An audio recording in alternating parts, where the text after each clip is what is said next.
गलत पहचान बताकर परीक्षा देने का आरोप है इन पर। आने वाली परीक्षाओं के लिए प्रतिबंध लगाया गया है। गलत पहचान बताने के आरोप में जांच के बाद अब एक्शन लिया जाएगा। नाम, पिता का नाम और डेट ऑफ बर्थ के साथ ही सूची जारी की गई। बताते चलें आपको, परीक्षा नियंत्रक राजेश कुमार सिंह ने जारी किया है आदेश। परीक्षा में धांधली करने वालों पर बड़ा एक्शन लिया जाएगा। बिहार में साल 2025 में विधानसभा चुनाव को लेकर 243 विधानसभा क्षेत्र की नई मतदाता सूची को जारी कर दिया गया है। 1 जनवरी 2025 के आधार पर जारी मतदाता सूची में पिछले साल की तुलना में 7,94,466 नए मतदाताओं की संख्या में बढ़ोतरी हुई है। नई मतदाता सूची के मुताबिक बिहार में पुरुष वोटर की तुलना में महिला वोटर की संख्या बढ़ी है। बिहार निर्वाचन आयोग कार्यालय से ज्यादा जानकारी दे रहे हैं संवाददाता संजय कुमार। बिहार में 2025 में विधानसभा का चुनाव होना है और इसके पहले बिहार में भारत निर्वाचन आयोग द्वारा सभी विधानसभा क्षेत्रों की मतदाता सूची का अंतिम रूप से प्रकाशन कर दिया गया है। 1 जनवरी 2025 के आधार पर जारी मतदाता सूची में पिछले साल की तुलना में 7,94,466 नए मतदाताओं की संख्या में बढ़ोतरी दर्ज की गई है। आयोग के निर्देश के बाद वोटर लिस्ट के ड्राफ्ट का प्रकाशन 29 अक्टूबर 2024 को किया गया था।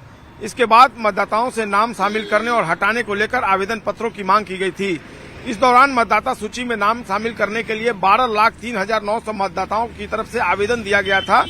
इसी समय में राज्य भर से कुल 4,09,434 मतदाताओं का नाम मतदाता सूची से हटाया गया और इस तरह देखें तो नए मतदाताओं की संख्या में 7,94,466 की बढ़ोतरी दर्ज की गई है।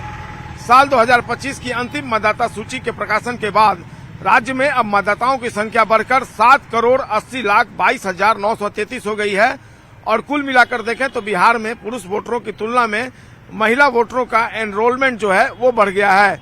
कुल मतदाताओं की संख्या 7,80,00,000 पहुंच गई है। तो निश्चित तौर पर बिहार के लिहाज से ये एक महत्वपूर्ण खबर है। कैमरा पर्सन दीपक के साथ संजय कुमार, न्यूज 18 पटना। बड़ी खबर पटना से। एचएमपी वायरस को लेकर बिहार में अब अलर्ट जारी किया गया है। स्वास्थ्य मंत्री मंगल पांडे का यह बयान। सतर्कता बरतने और प्रभावी प्रबंधन को लेकर के निर्देश जारी किया गया। कहा है कि कोविड-19 से मिलता जुलता ये वायरस है। एचएमपी वायरस इन्फ्लुएंजा और श्वसन वाले मरीजों को खासतौर पर सतर्क रहने की जरूरत है। अस्पतालों को स्वास्थ्य पोर्टल पर रिपोर्ट करने का भी आदेश दिया गया है। खतरे को देखते हुए दवाओं और किट, वेंटिलेटर, ऑक्सीजन की उपलब्धता सुनिश्चित कराने का भी निर्देश दिया गया है। तो बिहार सरकार भी अब इस वायरस को लेकर के अलर्ट मोड में दिख रही है। चीन में फैले कोरोना जैसे ही एचएमपी वायरस को लेकर के अब देखिए सतर्क है सरकारें, अब सतर्क हो रही है धीरे धीरे।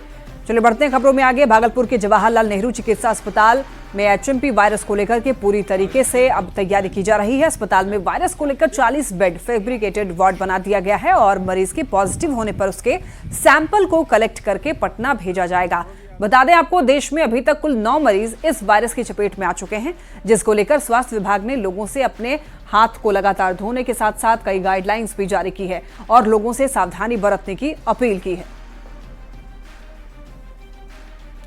और इसी के साथ बुलेटिन में इतना ही। खबरें लगातार जारी है, आप देखते रहिए न्यूज 18।